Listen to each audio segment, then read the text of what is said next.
interstellar conventions regarding the treatment of minors, and he was sentenced to permanent confinement on a penal station in a system so far from anything that the MSC, light from the nearest civilization, would take 10,000 years to reach him.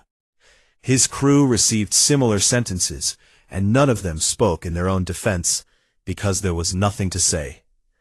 Lorath was the only one who addressed the court, and she said only one thing.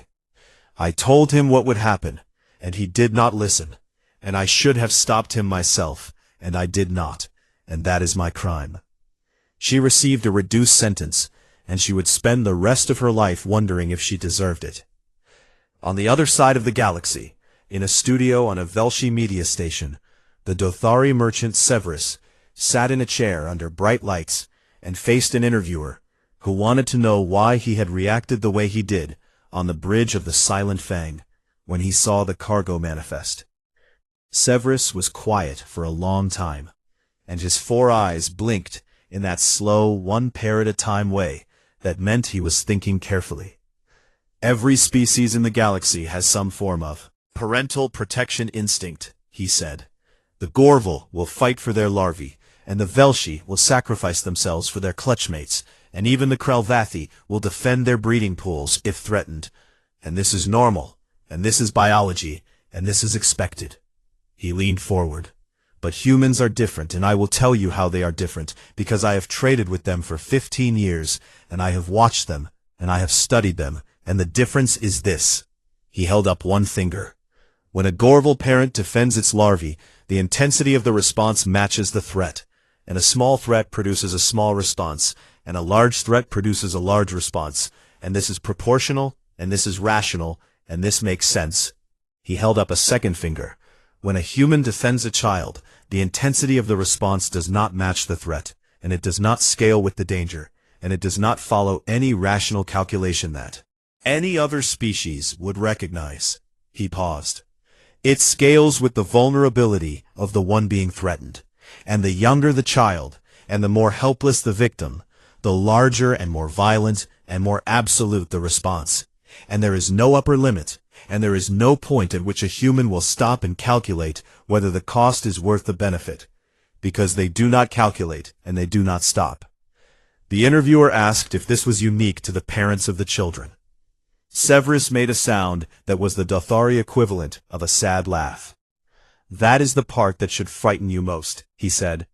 The humans who crewed that recovery fleet did not come from colony KR-4417, and they were not the parents of those children, and most of them had never met a single one of those families, and many of them came from worlds on the other side of human space that had no connection to the colony at all. He spread his hands. And they came anyway, without being ordered, and they came without hesitation. And they came because somewhere in the architecture of the human mind there is a switch that activates when a child is in danger. And it does not matter whose child, and it does not matter where, and it does not matter what the cost will be, because the switch does not have an off position. He sat back. That is why I ran, and that is why anyone with any sense would run. Because you are not dealing with an army, or a government, or a policy when you take human children, and you are dealing with a species-wide reflex that is older than their civilization, and stronger than their fear of death. And it will not stop until the children are safe. The interview was viewed 6 billion times across the galactic network in the first week. On Colony World KR-4417, the children came home. They came home on a Terran transport ship that was escorted by 2 cruisers, because the compact was not taking any chances, down through the atmosphere on a shuttle that landed on the same field where the Krelvathi raiders had landed 6 days before. Parents ran across the field, and children ran toward them, and the sound that rose from that reunion was something that the Velshi pilot of the shuttle said later was the most beautiful and most terrible thing he had ever heard, because it was joy and relief and pain all at once, and it was so raw and so human that it hurt to listen to. Mara's mother held her daughter for 11 minutes without letting go, and Mara let her because she was done being strong for now. In the weeks that followed, The colony received support from the compact, and counselors and medical staff arrived, and the slow work of recovery began, and most of the children returned to something like normal life in the way that children do, because children are resilient in a way that even the galaxy underestimates. Kel went back to school, and his teachers noticed that he was quieter than before, and that he sat with his back to the wall and watched the door. But his grades did not suffer, and he joined the engineering club and he started building things. Davi kept a piece of the ventilation grate from the Silent Fang, and it sat on a shelf in his room, and he never told anyone what it was or why he kept it. But sometimes at night his mother would find him holding it and staring at the ceiling with that measuring look in his eyes. Mara waited 2 weeks, and then she walked into the local recruitment office for the Terran Compact Defense Forces, and she told the officer behind the desk that she wanted to enlist. The officer looked at her file, and looked at her age, and looked at her face, and said, "You are 13, and the minimum age is 18, and I cannot enlist you for another 5 years." "I can wait," Mara said, and the way she said it made the officer believe her. A year later, and very far away, on a space station in the distance, neutral zone between Krelvathi space and the Joran Syndicate, a young Velshi merchant sat at a bar and drank something green and bubbling, and he was looking for advice. He was new to the trade routes, and he was thinking about opportunities, and he had heard that there was money to be made in the acquisition and resale of living cargo from less protected species, and he wanted to know which targets were safe. He asked the old alien sitting next to him. The old alien was of a species the Velshi did not recognize, and he was covered in scars, and he had one eye that was cloudy and dead, and he drank something dark and quiet, and he listened to the young Velshi talk with the patience of someone who had heard this kind of foolishness before. "The Dothari will pay ransom," the old alien said, "so they are profitable if you have the patience for negotiation, and the Gorvel break quickly, because they are not built for captivity, and the Hesk will negotiate trade deals that often end up being worth more than the ransom itself, because they are clever that way." The young Velshi leaned in eagerly. "And the humans?" he asked. The old alien set down his drink and looked at the young Velshi with his one good eye, and the bar seemed to get quieter around them, as though even the walls were listening. "The humans you leave alone," he said. "But they are soft," the young Velshi protested, "and they are slow, and they have no claws, and no armor, and their senses are average at best, and I have read the biological surveys and—" "The humans you leave alone," the old alien said again, and his voice was harder now, and especially the small ones. The young Velshi frowned. "Why especially the small ones?" The old alien finished his drink and stood up, and dropped the credit chip on the bar, and he looked at the young Velshi one last time. "Because the small ones are not the prey," he said. He turned toward the door. He walked out into the station corridor, and disappeared into the crowd, and the young Velshi sat at the bar, and thought about what the old alien had said, and he decided that perhaps the livestock trade was not for him after all. And somewhere across the galaxy, on a small colony world on the outer rim, a 13-year-old girl counted the days until she could enlist, and a 9-year-old boy held a piece of metal grate in his hands, and a 12-year-old boy built machines in an engineering lab, and the galaxy whispered, because the galaxy remembered, "You do not take human children, not because the humans will come for you with warships, not because they will tear apart your fleet and dismantle your government and burn your name from the records of civilized species, but because every single one of them will come, every soldier and every civilian and every mother and every father and every stranger who has never met your victims, and never. They will all come, and they will not stop. And that is why the galaxy whispers." No rules of engagement. On the 6th day, the sensors screamed. Lorath was on the bridge when it happened, and she had been watching the long-range display for hours, because sleep had become impossible, and the quiet hum of the ship had started to feel less like routine and more like a countdown. The Silent Fang was still in the dead system, waiting for the engines to finish their cooling cycle, and the red dwarf star cast a dim, bloody light across the asteroid field, and everything was silent. Then 17 contacts appeared on the sensor display, all at once. They did not fade in gradually the way ships normally appeared when they dropped out of faster-than-light travel, and they did not arrive one at a time in a staggered formation the way most fleets did. They appeared simultaneously, as though the void itself had opened 17 doors at the exact same moment, and let something through. Lorath stared at the display, and counted. Them. One dreadnought of a class so large that the computer struggled to calculate its mass. 4 heavy cruisers arranged in a diamond formation around the dreadnought. 6 destroyer-class vessels spreading out in a wide net pattern. 2 ships that the computer could not identify at all, but which were broadcasting electronic warfare signatures so powerful that half the sensors on the Silent Fang went blind just from proximity. And 4 troop carriers, each one large enough to hold a full battalion of Marines. 17 warships, for 1 raider frigate.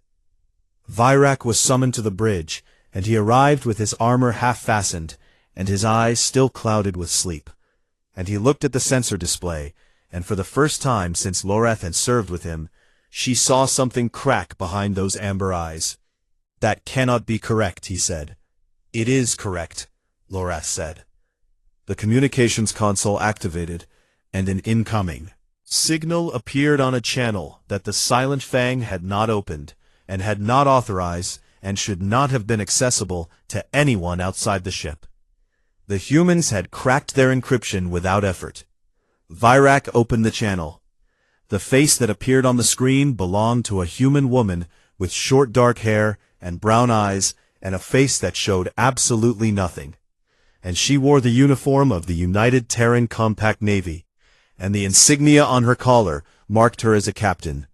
And behind her Virak could see a combat information center filled with humans who moved like parts of a single machine. "This is Captain Elena Vasquez of the UTC Dreadnought, Wrath of Cradle," she said, and her voice was flat and calm and carried the weight of something that was not anger, because anger would have been easier to deal with. "You are carrying 47 Terran civilians, including 17 children, taken from Colony World KR-4417, and you will return."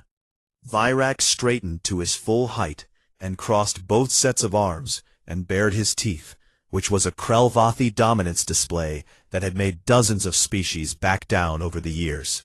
"Human," he said, "I have 47 of your kind in my cargo hold, and if your fleet does not withdraw, I will begin executing them one by one, and I will start with the smallest." There was a pause. Vasquez did not blink, and her expression did not change, and no one in the CIC behind her reacted in any visible way. And the silence stretched for 3 seconds that felt like 3 centuries. Then she spoke. "You will return our children, and what condition you are in when that happens is still your choice, and you have 90 seconds. The channel closed. Virak stood on the bridge, and his crew was looking at him. He could feel the fear rolling off them in waves, and he opened his mouth to give an order, but he did not know what order to give. 20 cycles of raiding had prepared him for a fleet that outnumbered him 17-1, and did not even pretend to negotiate. The seconds passed. At 30 seconds, Lorath said, "Commander, we should consider." At 45 seconds, the weapons officer reported that the human destroyers were spreading into an encirclement pattern. At 60 seconds, Virak made his decision, and it was the wrong one. "Power weapons," he said, "and raise shields and prepare to fight our way out." At 61 seconds, the 2 unidentified ships activated their electronic warfare systems at full power. Every system on the Silent Fang died.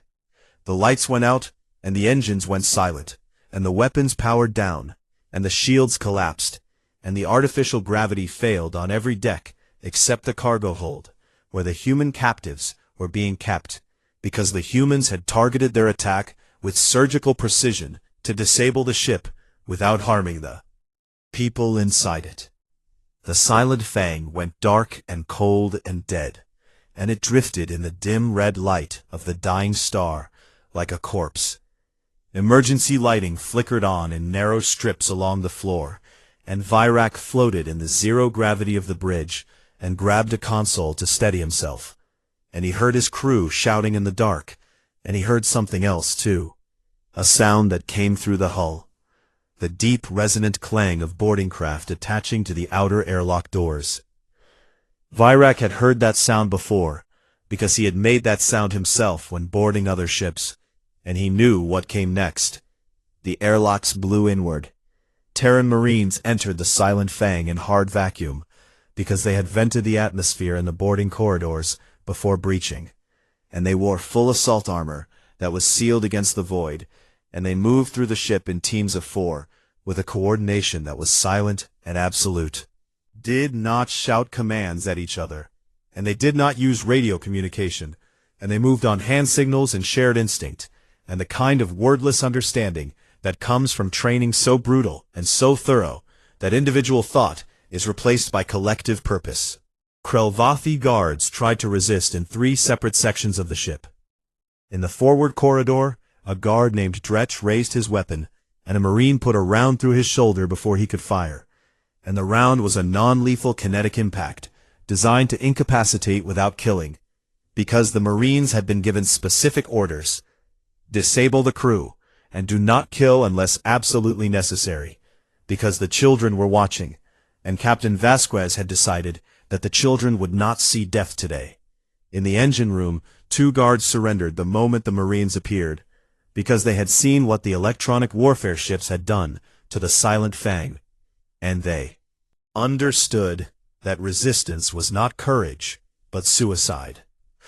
On the bridge, Virak drew his sidearm and aimed it at the door, and when the door blew open he fired 3 shots, and every shot hit a Marine in the chest armor, and every shot bounced off, and then something hit him in the neck, and the world went sideways and dark. He woke up on the floor in restraints, with a Marine standing over him, and the Marine's faceplate was transparent, and behind it, Virak could see a human face that was young and hard and utterly without mercy. The entire ship was secured in 9 minutes. 9 minutes from breach to control. 30 Krelvathi crew members subdued and restrained without a single fatality on either side, because the humans had decided that killing was not necessary. And when humans decided something, the galaxy had learned that arguing was pointless. Then the Marines reached the cargo hold. The door had been sealed from the outside by the electronic lockdown. Marine technician bypassed it in seconds, and the breaching charges were set, and the team leader held up a hand and paused, because they all knew what was on the other side of that door, and this was the moment that everything had been for. The charges blew, and the door fell inward, and the first Marine stepped through with his rifle up and his armor lights cutting through the dark. And he saw them, 17 children, arranged in a tight group in the center of the cargo hold, with the oldest ones standing in front of the youngest ones, and all of them facing the door, and all of them silent, and all of them staring at the armored figure in the doorway, with eyes that were wide but not afraid. Mara stood at the front of the group, and she had positioned herself between the door and a 4-year-old girl who was clinging to her leg, and she was looking up at the Marine with an expression that said very clearly that she would fight him too, if she had to. Stopped. He lowered his rifle.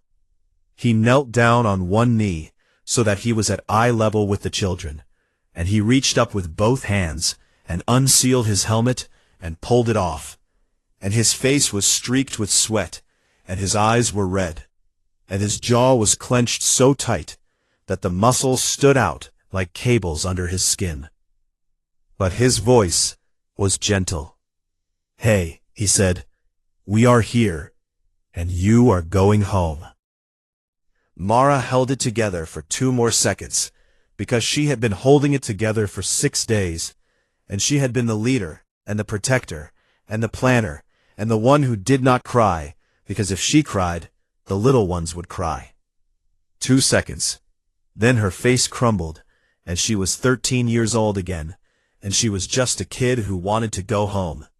And the Marine caught her before her knees hit the ground, and he held her, and she sobbed into his armored chest, and the 4-year-old on her leg started crying too, and then all of them were crying. The Marine held on, and behind him in the corridor, 3 more Marines stood with their rifles up, and their faceplates down, and tears running behind their visors, where no one could see. The ones you locked in a cage. On the 5th day, the Silent Fang dropped out of faster-than-light travel in a dead system with no planets and no stations, and nothing but a dying red star and a field of cold asteroids, and the engines needed to cool before the next jump. And Virak estimated they would be stationary for 6 hours. 6 hours was more than enough. The problems had started small, and the guards had dismissed them at first, because they were dealing with children after all, and how much trouble could children possibly cause? The answer, as it turned out, was quite a lot. It began with the food trays.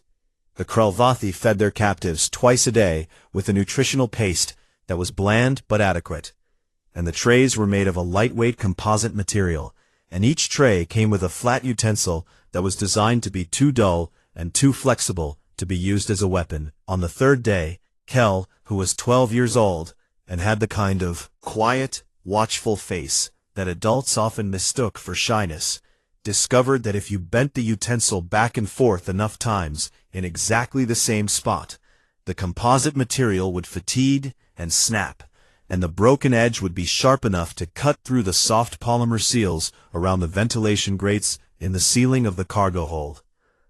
He did not tell the guards this. He told Mara. Mara told a 9-year-old boy named Davi, who was small for his age and thin enough to fit through a ventilation shaft, and who had spent the first 2 days of captivity doing nothing but staring at the ceiling with an expression that the guards interpreted as shock, but was actually something very different. Davi was measuring. On the 4th day, the children staged their first coordinated action, and it was so simple and so effective that it should have terrified every Krelvathi on the ship if they had understood what it meant. During the evening meal cycle, Mara gathered all 17 children in the center of the cargo hold and arranged them in a specific formation, with the oldest standing in a ring around the youngest, and all of them facing outward, and all of them silent, and all of them staring at the guards with an expression that had no name in the Krelvathi language. The guards stopped moving. There were 3 of them in the hold at the time, and they were armed and armored, and each one outweighed the largest human child by a factor of 4. And they had claws that could tear metal, and reflexes faster than any human adult. And they were afraid. Not of physical threat, because the rational part of their brains knew that 17 small humans could not overpower 3 armed Krelvathi soldiers. They were afraid of something else, and it was something primal, and it came from a place deeper than thought. And it whispered to them in the voice of 1,000,000 years of evolution, that said the thing in front of you is not prey, and it is not helpless, and it is watching you, the way a predator watches something it has already decided to kill, but has not yet chosen the moment. Guard Captain Freck reported to the bridge that night, and his words to Lorath were simple and direct. "The human young are organizing," he said, "and I do not think they are organizing to survive, and I think they are organizing to fight." Lorath asked him what he wanted her to do, and he said he wanted to increase the guard rotation from 3 soldiers to 6, and she authorized it, because she could see the look in his eyes, and it was the same look that Severus had worn before he ran. The next morning, Mara put the second phase of her plan into action. At the start of the morning meal cycle, the children began making noise, and it was not random noise, but a coordinated wall of sound, with the younger children banging their food trays against the floor in a rhythm, and the older ones shouting and stamping their feet. Effect in the enclosed metal space of the cargo hold was deafening.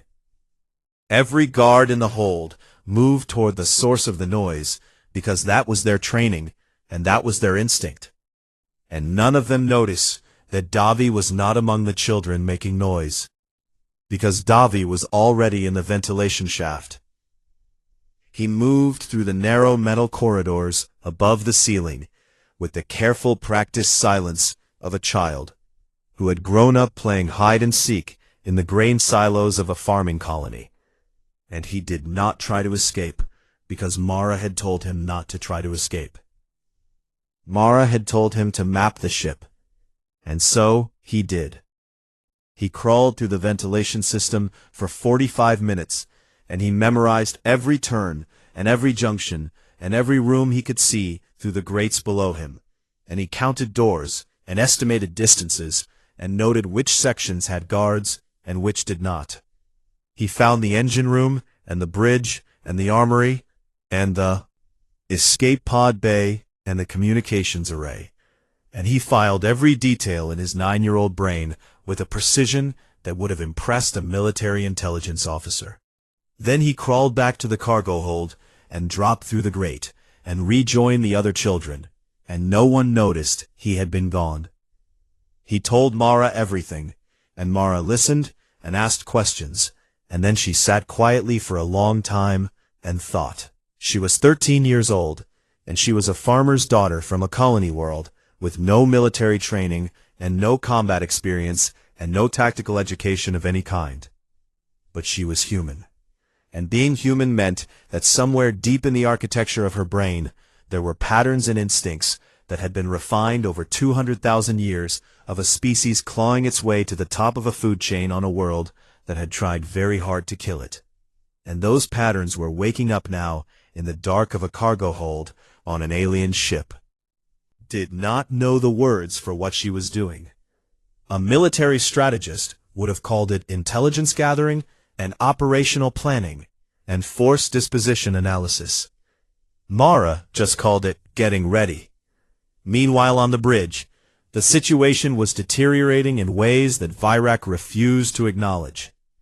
Lorath had intercepted communications on the slaver network, and every contact they had was cutting ties, and the messages were short and panicked, and they all said the same thing. The Terrans have deployed a recovery fleet, and you are the target, and we do not know you, and we have never known you, and do not contact us again. 3 independent ports that Virak had planned to use as refueling stops sent back messages refusing entry, and one of them had even powered up its defense grid when the Silent Fang's transponder code was detected at long range.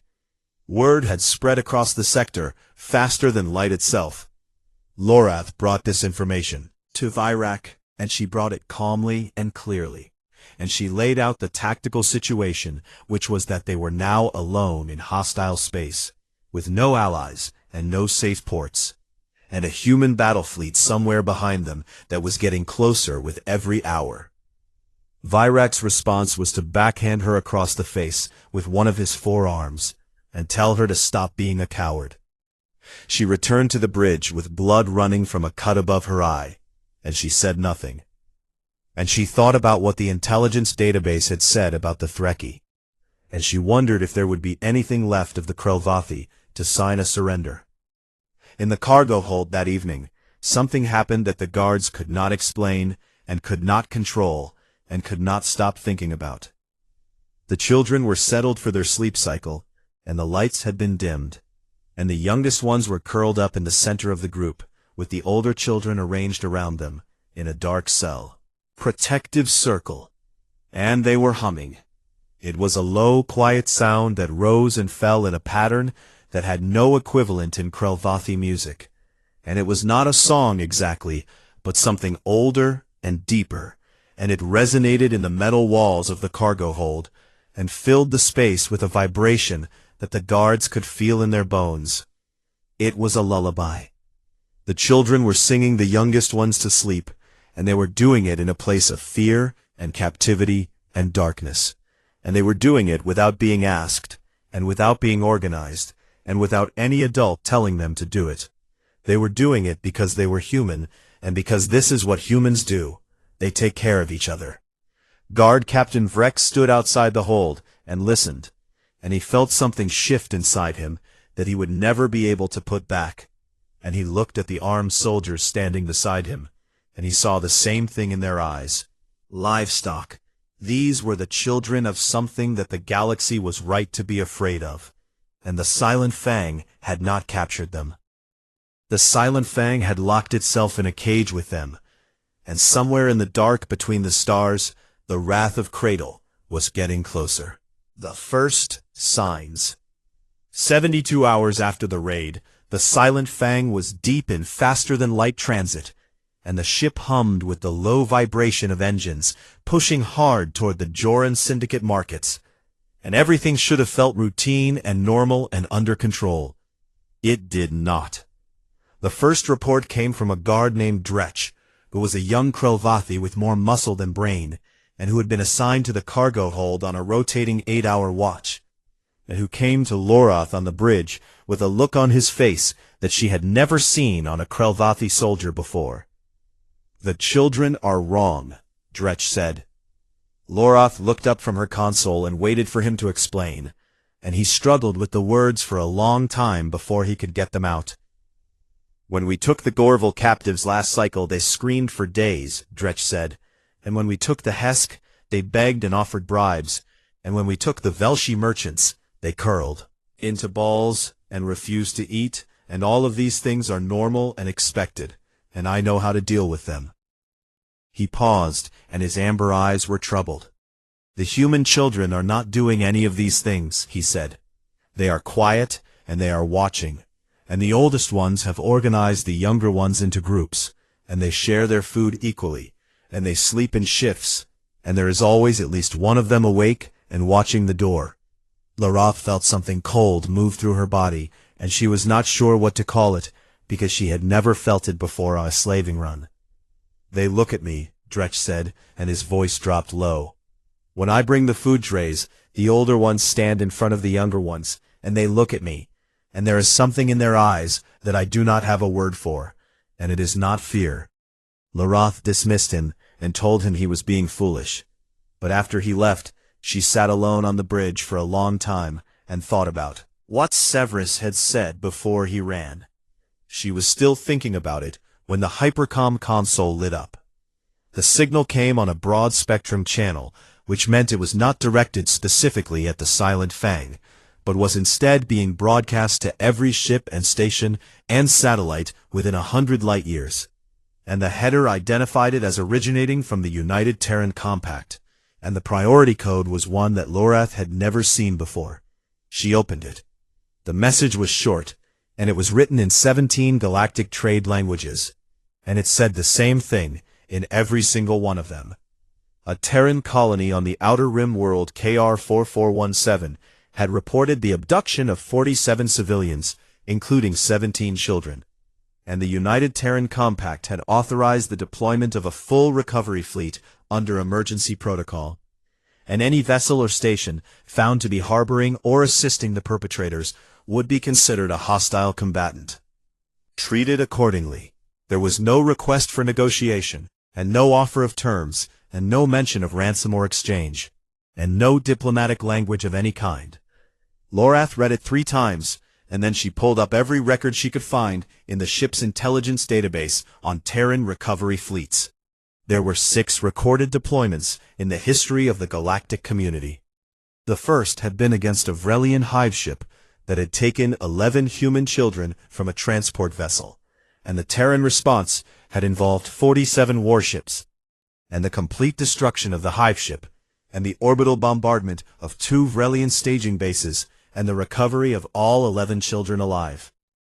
The second had been against a Joran Syndicate slave ring that had purchased 3 human teenagers, and the Terrans had tracked the sale across 4 systems and dismantled the entire ring, and recovered the teenagers, and the Syndicate had lost over 200 ships and 6 stations.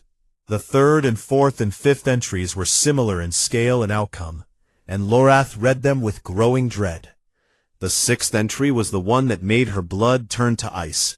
A species called the Threki had taken 22 human children from a colony world and had refused to return them, and had instead broadcast a message saying that the children would be used as leverage to force the Terran Compact to cede territory. The Terran Compact had not responded with words. Within one standard galactic year, the Trekkie had lost every colony they possessed, and their homeworld had been blockaded, and their fleet had been reduced to scrap metal floating in the void, and the species had been forced to sign an unconditional surrender that stripped them of sovereign status for 50 years. 22 children. The Silent Fang had 17. Lorath went to find Virak. She found him in his quarters, eating a meal and looking entirely unconcerned, and she placed her datapad on the table in front of him and showed him the Terran broadcast and the historical records, and she waited while he read them. Propaganda, Virak said, and he pushed the datapad aside and went back to his food. Every species exaggerates its military capability to discourage aggression, and the humans are no different. The Trekkie were a spacefaring civilization with a fleet of over 1,000 warships, Lorath said, and she kept her voice level, because showing fear to Virak was a good way to lose your position on the crew. They no longer govern themselves. The Trekkie were weak, Virak said. Lorath wanted to argue, but she knew it would change nothing, so she returned to the bridge and sat in the dark, and watched the sensors, and said nothing more. 300 light-years away, in a system that the Krelvathi had never heard of, the UTC Dreadnought, Wrath of Cradle, was already moving. Stood in the Combat Information Center of the largest warship in the Terran Compact Navy, and she was calm, and her crew was calm, and the ship was calm. And the calmness was the most terrifying thing about all of it. She was 46 years old, with dark hair cut short, and brown eyes that had seen combat on 9 different worlds, and a face that showed very little emotion under the best of circumstances, and absolutely none at all right now.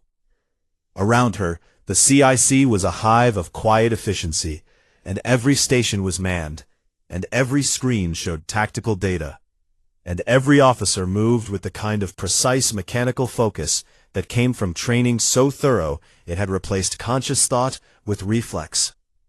There were no raised voices, and no angry speeches, and no dramatic declarations of vengeance. And that was what made the Velshi liaison officer, standing in the observation gallery above the CIC, feel the cold hand of dread close around his heart. Commander Talus, of the Dark Velshi Diplomatic Corps, had been assigned to the Wrath of Cradle as part of a routine Allied observer program, and he had spent 3 months aboard the ship watching humans conduct normal operations, and he had found them loud and emotional, and prone to laughter and argument, and all the messy, chaotic things that warm-blooded social species tended to be. He did not recognize the creatures working below him now. They were silent, and their faces were empty, and their movements were synchronized in a way that should have been impossible without a hive mind or neural link. And they were not angry, because anger was an emotion, and emotions were something that came before a decision was made. And these humans had already made their decision. Every single one of them. Talus watched a young ensign, who could not have been more than 22 years old, plot an intercept course, with hands that did not shake, and eyes that did not blink. And he understood, with sudden horrible clarity, that this young woman would fly her ship into the heart of a star, if Captain Vasquez told her that was where the children were. He stepped away from the gallery and opened a private encrypted channel to the Velshi government, and he typed a message that was later classified at the highest level of diplomatic security. "The humans have mobilized a recovery fleet," he wrote. "I have served on warships of 11 different species, and I have never seen anything like this, and I am asking you to begin immediate diplomatic preparations, because the Krelvathi do not understand what is coming for them." He paused and added one more line. "Pray for them, because the humans are not negotiating."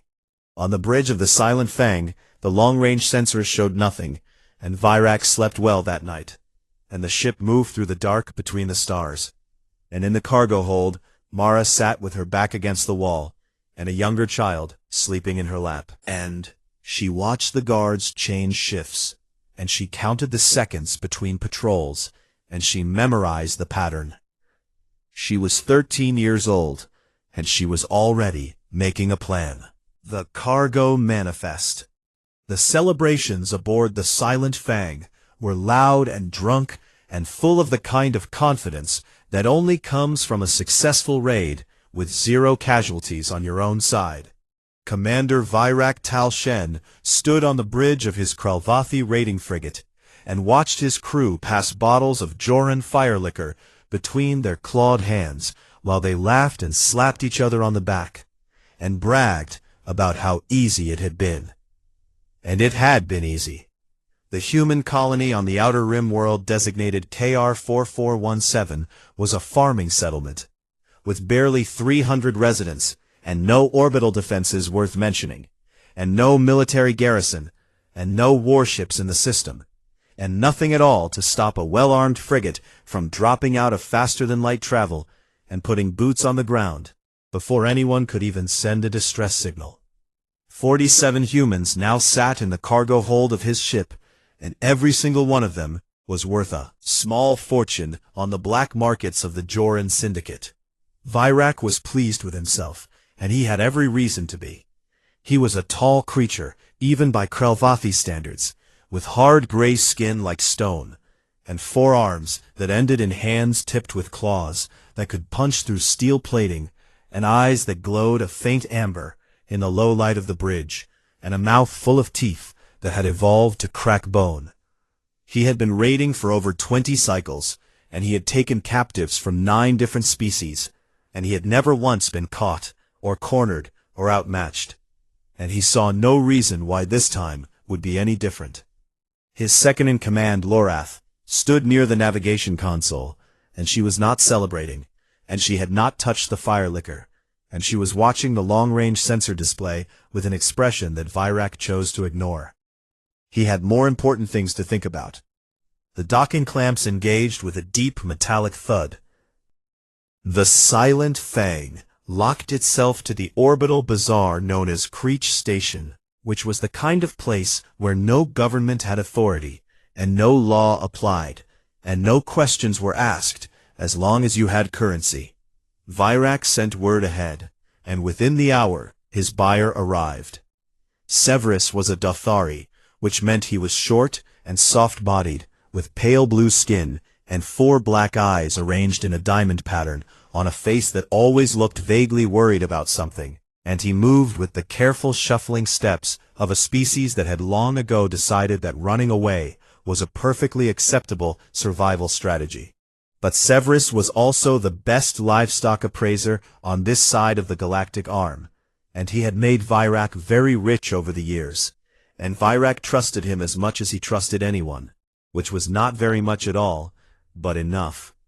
Severus came aboard with his datapad tucked under one arm, and his translator device hanging from a chain around his neck, and he nodded to Virak with the kind of polite professional calm that meant he was ready to do business. "How many this time?" Severus asked. 47, Virak said, and he could not keep the pride out of his voice. "All healthy and all from a species the Syndicate pays top rates for." Severus made a small sound that might have been approval, and began scrolling through the cargo manifest that Virak had sent to his datapad. And for a few moments, everything was normal and professional and calm. Then Severus stopped scrolling. His 4 eyes blinked 1 pair at a time, which was something Dothari did when they were confused or alarmed, and he looked up at Virak, and then back down at the datapad, and then back up at Virak again. "Commander," he said, and his voice had changed, and there was something in it now that Virak had never heard before in all the years they had worked together. "What are the ages listed here for specimens 19 through 35? Shrugged with 2 of his 4 arms. "Young ones," he said, 17 of them, ranging from about 4 to 13 in human standard years. The datapad slipped from Severus's fingers and clattered on the deck plating. Every crew member on the bridge turned to look, and the laughter died, and the fire liquor bottles stopped moving. and the only sound was the hum of the ship's engines. Severus was backing away, and his 4 eyes were wide open all at once, which was something Virak had never seen a Dothari do. And his pale blue skin had gone almost white, and his hands were trembling. "Severus," Virak said with a laugh, "what is the matter with you?" "Children," Severus whispered, and the word came out of his translator like a curse. "You took human children." "Of course I did," Virak said, and he crossed both sets of arms, and tilted his head in the way Kralvathi did when they thought someone was being foolish. "They are smaller and easier to transport, and they eat less food during transit, and they are easier to condition for service, and the syndicate pays a premium for young stock because they can be trained from an early age. And I fail to see the problem."